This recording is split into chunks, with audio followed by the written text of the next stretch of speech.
Bonjour Manuel Bompard. Bonjour. Vous êtes député coordinateur national de la France Insoumise. Merci d'être dans ce 8h30 de France Info. Bonjour Pierrick. Bonjour. En ce 53e jour de guerre au Moyen-Orient, à qui la faute? Emmanuel Macron, hier depuis Varsovie, fustige une erreur des deux côtés, erreur des Iraniens d'avoir refermé le détroit et erreur des Américains de maintenir un blocus. Il est vraisemblable que, suite à la décision américaine de maintenir un blocus ciblé sur Hormuz, les autorités iraniennes ont changé leur position initiale. Je pense que c'est une erreur des deux côtés. Est-ce que vous partagez cette formule, une erreur des deux côtés? D'abord, ce qu'il faut dire, c'est que le déclenchement de cette guerre, qui est quand même à l'origine aujourd'hui, notamment du blocage du détroit d'Ormuz, puis c'est à ce sujet auquel faisait référence le président de la République, provient d'une décision unilatérale de Donald Trump et des États-Unis de déclencher une guerre illégale au regard du droit international et dont on subit aujourd'hui les conséquences.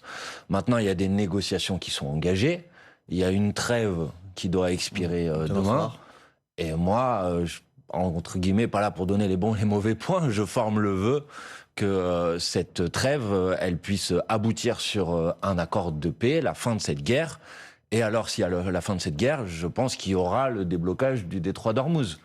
Donc, soit c'est la fin de la guerre d'ici demain, soit il faut prolonger la trêve jusqu'à ce qu'on puisse mettre sur la table un plan de négociation. Qu'est-ce que la France peut faire aujourd'hui pour aboutir à une solution de paix, pour contribuer en tout cas à aboutir à une solution de paix? Écoutez, moi je regrette que depuis, mais c'est pas seulement sur ce conflit, depuis des années et des années, on a le sentiment que la voix de la France ne pèse plus vraiment grand-chose dans les relations internationales. Et notamment parce qu'on a abandonné les instances qui sont les instances du droit international, de l'ONU en particulier.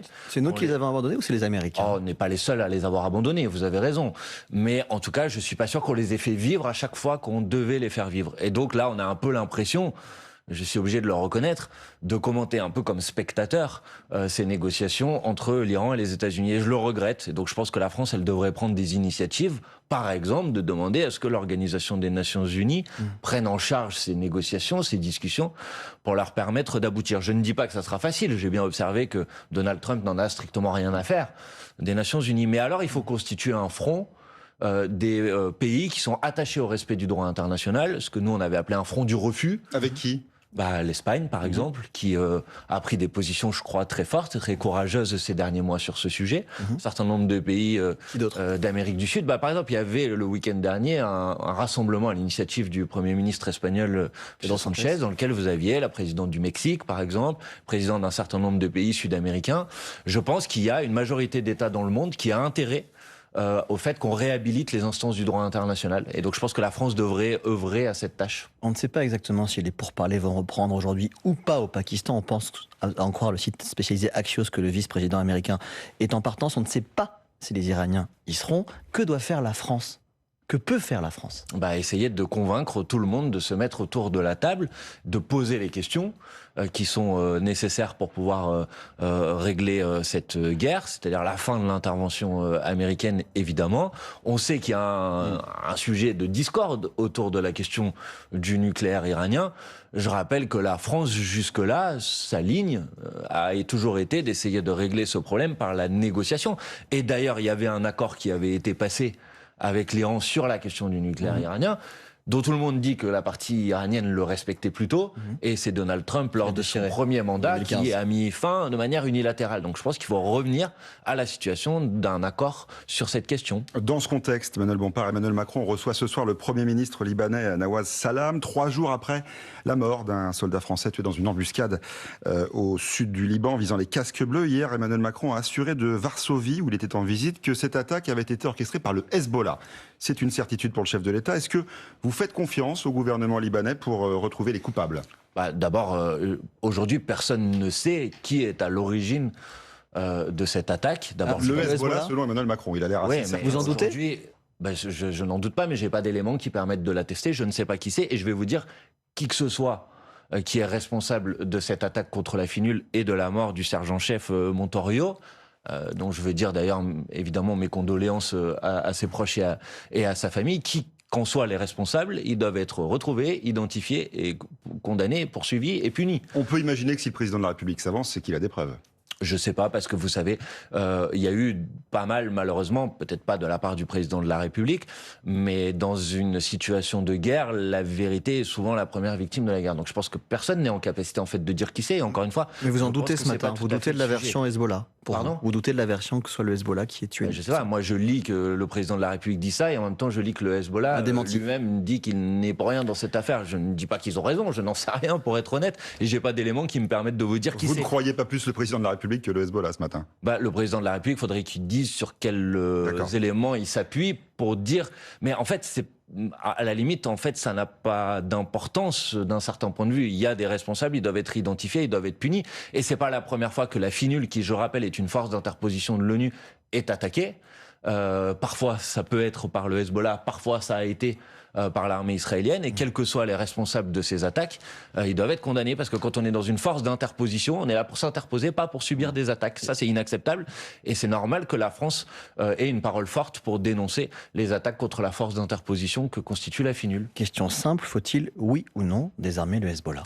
Mais la question du désarmement du Hezbollah ne peut pas être posée en dehors de la fin de la guerre, de l'agression israélienne aujourd'hui contre le Liban, de la fin de l'annexion qui est en cours d'une partie du territoire libanais. Donc il ne faut pas les désarmer pour le moment, c'est ça Non, ce il que doit vous y avoir pensez? un accord de paix. C'est la première étape. Enfin, je rappelle, parce que je sais que, pardon, mais on n'est pas obligé de reprendre le narratif israélien pour justifier une guerre qui est injustifiable et qui n'a aucune justification. C'est pas une force gouvernementale, le Hezbollah. Non, mais les gens qui meurent aujourd'hui au Liban, selon les autorités libanaises, elles sont plus de 2000. Les personnes qui sont mortes sous les bombes, elles sont mortes sous les bombes de l'armée israélienne. Elles ne sont pas mortes sous les bombes du Hezbollah. Il ne faut pas désarmer le Hezbollah? Donc, non, d'abord, dans un premier temps, il faut un cessez-le-feu. Il faut arrêter l'intervention israélienne contre le Liban, et ensuite il faut un accord de paix. Et ensuite, dans cet accord de paix, évidemment, c'est aux autorités libanaises constituées qu'il doit appartenir le rôle, la mission d'assurer la défense du territoire libanais. Donc vous devez permettre aux autorités libanaises de disposer de l'ensemble des attributs de leur souveraineté, y compris leur capacité à se défendre. Et alors la question du Hezbollah, en fait, se posera même plus, puisque le Hezbollah n'aura plus de raison d'exister si les autorités libanaises, l'armée libanaise, est en mesure de pouvoir défendre son territoire. Mais aujourd'hui, l'élément qui bloque pour la paix au Liban, c'est l'armée israélienne, c'est le gouvernement israélien qui refuse de se mettre d'accord. Donc, et je ne sais pas si j'ai le temps d'en parler maintenant. Allez-y, on a d'autres Mais je veux juste dossiers vous importants. dire qu'on a des leviers, des outils à notre disposition pour ça. On a, nous, la France Insoumise, lancé au niveau européen une pétition européenne pour suspendre l'accord commercial entre Mais l'Union justement, européenne et qui a Israël. recueilli justement 1 million de signatures, l'Espagne demande la suspension de l'accord commercial entre l'Union européenne et Israël au nom du respect du droit international à Gaza. Est-ce que vous demandez donc à la France de soutenir officiellement la démarche ce matin? Évidemment. Je demande à la France de demander officiellement, dans la réunion du Conseil européen qui est prévue cet après-midi, la suspension de l'accord commercial entre l'Union européenne et Pour quelle Israël. raison précisément? Mais je vais vous dire les choses de manière très précise. Il y a, donc ça c'est un accord commercial.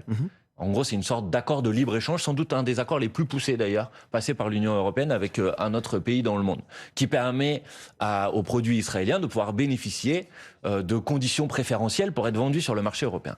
Il y a une clause dans cet accord. Cette clause, c'est une clause de respect des droits humains. C'est-à-dire que cet accord, il est prévu à l'intérieur de cet accord qu'il est suspendu si l'une des parties ne respecte pas les droits humains. Qui peut dire aujourd'hui que le gouvernement israélien respecte les droits humains? Personne. Sauf qu'il faut l'unanimité à l'échelle européenne, ce qui est complexe. Comment vous faites? Non, mais d'abord, la première question, c'est est-ce qu'on le demande? Est-ce que la France prend une position claire pour dire nous demandons, comme l'Espagne, mais il n'y a pas que l'Espagne, comme l'Irlande, comme la Slovénie, est-ce que nous demandons, comme plus d'1 million de signataires de citoyens européens, est-ce que nous demandons la suspension, la fin de cet accord commercial? Oui. Ensuite, évidemment, il faut convaincre.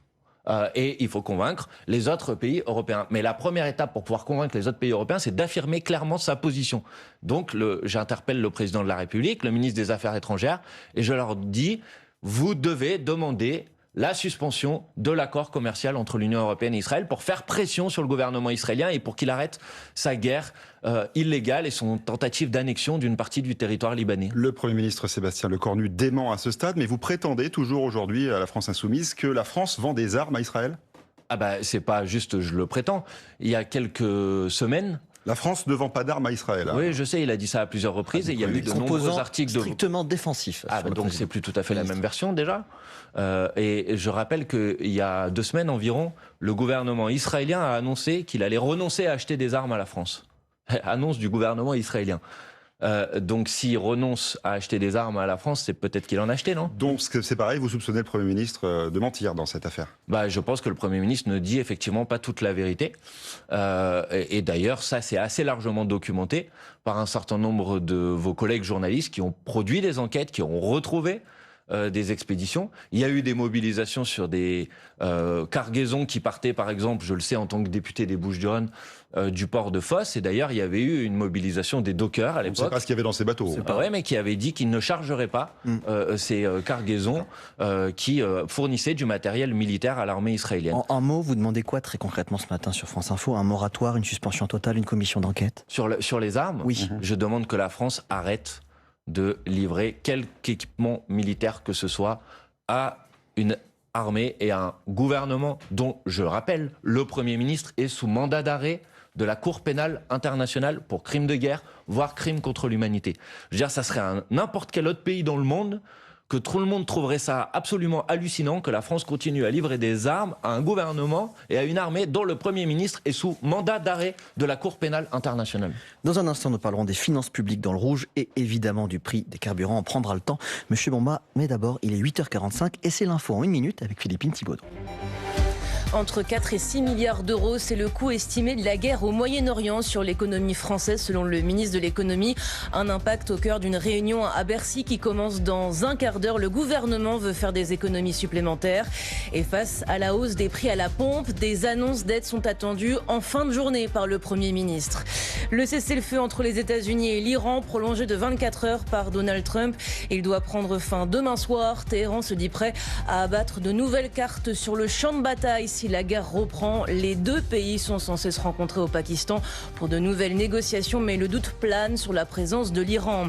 Alors que s'ouvre aujourd'hui le procès du mineur suspecté du meurtre d'Agnès Lassalle, professeur d'espagnol à Saint-Jean-de-Luz, le ministre de l'Éducation souhaite multiplier les contrôles. Il y en a eu 20 500 en un an, dit-il, dans les établissements scolaires. 800 armes blanches ont été retrouvées. Et puis la Coupe de France de foot ce soir. Lens affronte Toulouse pour une place en finale. Ça se passe au Stade Bollaert à 21h10 en direct sur France Info. France Info. Le 8h30 France Info, Pierrick Bonneau, Paul Larouturou. C'est l'autre sujet brûlant lié à la guerre au Moyen-Orient, les carburants. On attend donc des annonces du Premier ministre Sébastien Lecornu en fin de journée. On sait d'après les derniers chiffres de vendredi qui ont été rendus publics ce matin que le gazole baisse très légèrement de 7 centimes à 2,24 € le litre. Un peu plus d'un centime pour le samplon qui reste à 1,98 €. Et c'est dans ce contexte, Pierrick, qu'il y a un comité très important dans maintenant 13 minutes. Oui, avec des professionnels autour de la table, des ministres également, des élus locaux au ministère de l'économie pour faire le point sur les comptes publics dans ce contexte de crise. Éric Coquerel va représenter la France Insoumise, je crois. Alors, il représente la commission des finances, en l'occurrence. De la France Insoumise, de votre parti. Qu'allez-vous demander au gouvernement ce matin ? Nous, notre demande, elle est très claire. C'est de demander à ce que s'il doit y avoir des modifications budgétaires par rapport au budget qui a été imposé par 49.3 au mois de janvier, s'il doit y avoir des modifications, elles doivent passer par ce qu'on appelle un budget rectificatif, c'est-à-dire une discussion parlementaire sur où sont ces modifications et qu'on en décide démocratiquement. Ça peut pas être le gouvernement tout seul qui décide qu'il va annuler des crédits. Alors on va annuler 4 milliards, alors peut-être 2 milliards sur l'éducation, 2 milliards sur l'écologie. Pourquoi ? Donc il faut qu'on puisse avoir une discussion. C'est comme ça que ça fonctionne dans toutes les collectivités territoriales. Vous avez un budget au début de l'année. Si finalement les prévisions budgétaires ne correspondent pas à la réalité de ce qui se passe, vous faites un budget dit rectificatif. Notre demande, c'est que le Parlement soit saisi d'un budget rectificatif pour qu'on puisse en débattre. Et vous leur direz que 4 milliards c'est trop ? Non, je leur dirais que s'il y a 4 milliards qui manquent dans le budget, il y a différentes manières d'aller les chercher. Et on n'est pas obligé de passer... Quelles économies proposez-vous ? On peut aussi produire des nouvelles recettes. Lesquelles ? Je sais pas, par exemple, dans cette situation de crise, puisque manifestement c'est à cause de la guerre et de ses conséquences économiques qui manquent ces 4 milliards, c'est pas la crise pour tout le monde. Et vous avez aujourd'hui des géants du pétrole qui font des super profits gigantesques. C'est 12 millions d'euros par jour. Vous pensez à Total? En particulier. Et donc, s'il faut régler 4 milliards d'euros parce que cette situation, elle produit un manque à gagner pour les recettes de l'État de 4 milliards d'euros, eh ben, on peut aller trouver au moins ces 4 milliards, voire bien davantage, dans les super profits des grands groupes pétroliers. Effectivement, le Financial Times affirme que Total a acheté en mars la quasi-totalité des cargaisons de pétrole et que cette activité de négoce, ce trading, lui aurait rapporté 1 milliard. Bon, Total il y a n'a ni déjà 1 confirmé milliard, ni vous démenti. voyez, plus les marges dont tout le monde dit aujourd'hui, tous les analystes, qu'elles ont été multipliées par 4, les marges au raffinage depuis le début de la guerre. Donc là, vous avez évidemment des recettes, mais surtout, vous avez des moyens d'action pour faire baisser les prix immédiatement. Manuel Bompard, à ce stade, le gouvernement demande aux distributeurs de présenter l'évolution de leurs marges. Réponse ce matin sur France Info du président de l'Union française des industries pétrolières. Il s'appelle Olivier Gantois et il a été reçu hier au ministère de l'économie. Les distributeurs ont pu renouveler leur engagement de maintenir les prix les plus bas possibles, c'est-à-dire en fait les marges de distribution les plus basses possibles. J'en veux pour preuve donc cette baisse de 7 centimes le litre qui a été observée la semaine dernière sur le diesel. En fait, derrière, c'est la concurrence entre distributeurs qui joue le jeu pleinement, c'est-à-dire que dès que les prix baissent, vous avez une station-service qui commence à baisser ses prix et les autres sont obligés de suivre. Donc il y a un mouvement général. À en croire le président de l'Union française des industries pétrolières, donc Manuel Bompard, le problème ne vient pas des distributeurs.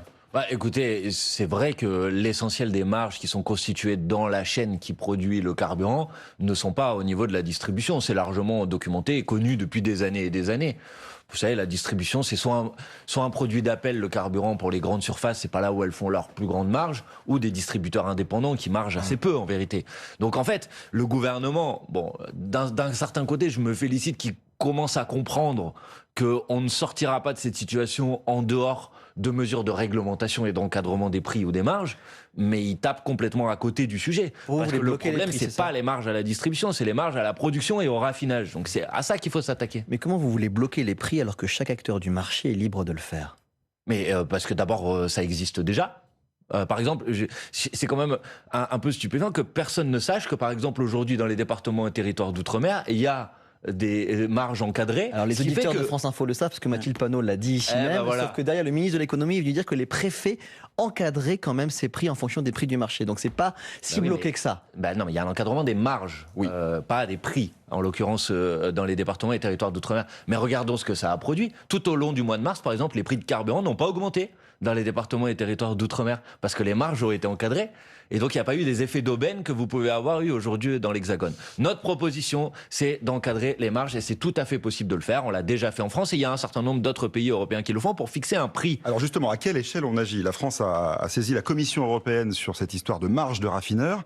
Est-ce que c'est à cette échelle-là qu'il faut agir maintenant? Non, il faut. Enfin, la France a demandé à la Commission européenne une enquête sur les marges des raffineurs. Bon, très bien, mais c'est une manière encore de gagner du temps. C'est-à-dire, en fait, depuis le début de cette crise, le gouvernement gagne du temps en permanence. Donc, il lance des enquêtes, il fait des contrôles. Mais en fait, à quel moment décide-t-il d'agir? Et pour agir, il n'y a pas besoin d'avoir le résultat d'une enquête sur les marges des raffineurs. On a déjà les éléments, on a déjà les chiffres. Ces marges, je vous l'ai dit, elles ont été multipliées par 4 depuis le début de la crise. Donc, vous prenez une décision nationale. D'ailleurs, un certain nombre d'autres pays l'ont fait. Vous fixez le prix du carburant. Nous, on propose de le mettre, par exemple, pour le diesel à 1,70 €. Et ça fait à peu près 50 centimes d'économie. Et dans ces 50 centimes d'économie, en vérité, il y en a 40 centimes qui seront du manque à gagner pour les marges des raffineurs et des producteurs. Et les 10 centimes restants, c'est que si vous baissez le prix, il y a 10 centimes de TVA en moins. Et donc, vous permettez de soulager immédiatement la difficulté pour les Françaises et les Français. Vous ne faites pas payer le budget de l'État et vous faites payer ceux qui en profitent de cette situation et qui s'en mettent plein les poches. Ça me paraît une position et une décision donc assez élémentaire. La baisse de la TVA et des taxes sur le pétrole, non, comme le propose le RN, par exemple. Mais le RN, écoutez, franchement, j'ai vu Monsieur Chenu dans une émission de télé qui nous explique que sa grande proposition, c'est de baisser le prix du carburant de 1 centime par litre. Ouais, sur France 5. Bon, il s'est un peu emmêlé les pinceaux. Ouais, je sais pas, il va falloir qu'il précise alors, parce qu'on comprend pas très bien quelle est la position du Rassemblement National. Vous l'appelez ce matin à préciser la position du Rassemblement National. C'est pas que je l'appelle, mais pour la clarté du débat public, ce serait bien, parce que si la grande proposition du Rassemblement National, c'est de baisser de 1 centime par litre le prix du carburant, la belle affaire. La proposition qui est la nôtre, c'est de le baisser plutôt de 40 à 50 centimes. Ça soulagerait vraiment les Français. Julien Audoul était à votre place hier pour parler justement de proposition du Rassemblement National. Et Julien Audoul a notamment été interrogé sur cette grande première. Le Rassemblement nationale et Jordan Bardella ont donc été reçus hier midi par le bureau exécutif du MEDEF. C'est inédit, jamais un dirigeant du parti fondé par Jean-Marie Le Pen n'avait été reçu officiellement par la première organisation patronale française. On écoute Jordan Bardella à la sortie de son déjeuner hier. Les échanges étaient parfaitement courtois et je me réjouis qu'on puisse, à quelques mois d'échéances électorales qui vont être absolument majeures pour l'avenir de la France, confronter le cap nécessaire pour le pays et les besoins de l'économie française. On ne sait pas trop ce qui s'est dit lors de ce déjeuner. Est-ce que vous aussi, vous avez reçu votre carton d'invitation, comme le dit le MEDEF ? Ah oui, le MEDEF nous a aussi invités à nous rencontrer. Et moi, vous savez, je me suis rendu à la fin de l'été dernier à l'université d'été du MEDEF. Moi, j'ai pas de problème à discuter avec tout le monde pour présenter nos propositions. Vous irez vous aussi déjeuner avec le MEDEF. Bon, on verra si on peut répondre favorablement. On verra. Mais pourquoi pas ? Enfin, on n'a pas de problème à discuter. Mais là, en fait, mon sujet, pas de date encore. Mon problème, la question, c'est pas vraiment celle-là. La question qui devrait interpeller tout le monde, c'est comment le Rassemblement national, sous l'égide de M. Bardella, petit à petit, aligne clairement ses orientations programmatiques sur les intérêts du MEDEF, et en particulier sur les intérêts, parce que contrairement à ce qu'on entend parfois, le MEDEF ne porte pas l'intérêt de l'ensemble des entreprises. Le MEDEF porte les intérêts des très grandes entreprises. Donc, ce qui devrait, et ce que moi j'observe, c'est à quel point M. Bardella est en train de réaligner complètement les positions politiques du Rassemblement national sur les intérêts du grand patronat. C'est une discussion. Ah, mais il n'y a pas que la discussion. Je regarde aussi les modifications programmatiques. J'ai entendu le nouveau conseiller spécial de M. Bardella dire qu'ils allaient renoncer à leur réforme des retraites. François Durvy. Ouais, il a dit, je vais renoncer. Dans la situation budgétaire, il faudra qu'on modifie notre réforme des retraites. Donc ils sont en train de renoncer sur ce sujet. Je me rappelle à l'Assemblée nationale comment le RN a renoncé, par exemple, à revenir sur ce qu'on appelle la flat tax. Vous savez, c'est le fait que la fiscalité sur le capital soit fixe et soit pas progressive. Qui est une mesure d'Emmanuel Macron. J'entends le Rassemblement national petit à petit s'aligner sur les intérêts du grand patronat et par là même abandonner évidemment les salariés, mais aussi les petites entreprises, les artisans qui bien souvent souffrent aussi de la prédation des grands groupes. Donc ça, c'est une évolution politique qui est significative. Avant que Pierrick vous interroge sur la présidentielle, j'aimerais vous faire réagir à un chiffre qui vient de tomber à la seconde. Le ministre de l'Éducation nationale, Édouard Geffray, sur France 2, évoque 20 500 contrôles et 800 armes blanches saisies dans nos collèges et nos lycées. Qu'est-ce que vous en pensez ? Je ne sais pas d'où viennent ces chiffres. C'est le ministre de l'Éducation à l'instant. Je les apprends. Ça vous inspire ? Eh ben, ça m'inspire que si c'est vrai, il y a une vraie difficulté parce que quand on est dans un établissement, un collège, on n'a pas à venir avec une arme blanche. Donc la question qui est posée, c'est comment on fait en sorte que nos enfants ne viennent pas avec des armes blanches dans les établissements scolaires. Donc si ces chiffres sont vrais, ça nécessite des actions sur ce sujet. Encore si ces chiffres sont vrais, c'est comme Emmanuel Macron qui accuse le RN. Vous prenez du recul. Les chiffres, je vous cite le ministre. D'accord. Admettez l'idée que moi, peut-être que ça vous choque, mais moi je ne prends pas les propos du gouvernement au pied de la lettre. Ouais. Je fais souvent un travail de vérification parce que sur beaucoup de sujets, ils racontent n'importe quoi. Nous sommes un 21 avril aujourd'hui, Manuel Bompard, comme à ce jour de 2002 où la gauche a été éliminée au premier tour. Quand est-ce que Jean-Luc Mélenchon va-t-il annoncer sa candidature à la présidentielle ? Je ne sais pas s'il y a un lien entre les deux sujets. Mais on verra. D'abord, la France Insoumise avait ce qu'on appelle une assemblée représentative il y a une semaine environ. On a validé depuis une feuille de route qui nous permet de rentrer dans la campagne présidentielle. Et notamment, on a une procédure d'investiture qu'on mettra en place dans les prochains mois, et vous verrez quand, pour il n'y a pas un suspense formellement dans la campagne. Ce sera lui le candidat, vous pouvez nous le dire. Mais vous le verrez, il y a une procédure d'investiture. Vous avez un seul autre nom à nous soumettre ? Mais non, mais j'ai pas d'autres noms à vous soumettre. Moi, j'ai déjà dit qu'en ce qui me concerne, et je crois que c'est largement partagé au sein de la France Insoumise, il me semble évident que Jean-Luc Mélenchon est aujourd'hui le meilleur candidat pour la France Insoumise. Et je pense que c'est le seul aujourd'hui qui est en mesure de qualifier la gauche au second tour et même de battre l'extrême droite. Manuel Bompard, la question qui est férié pour les femmes. Est-ce que vous soutenez l'idée de la CGT d'instaurer un nouveau jour férié le 8 mars, la journée internationale des droits des femmes ? Pourquoi pas ? Moi, je suis pas défavorable à l'idée qu'il puisse y avoir de nouveaux jours fériés. La première étape, c'est de défendre les jours fériés actuels parce que malheureusement, ils sont dans le viseur de la Macronie. Et je me félicite qu'on ait fait reculer le gouvernement et Gabriel Attal qui cherchait à remettre en cause le 1er mai. Mais oui, libérer du temps, davantage de temps, oui, pourquoi pas. Merci Manuel Bompard. Merci à vous. Merci Pierrick. On vous retrouve dans un court instant dans Les Informés avec Renaud Dely. À tout de suite sur France Info.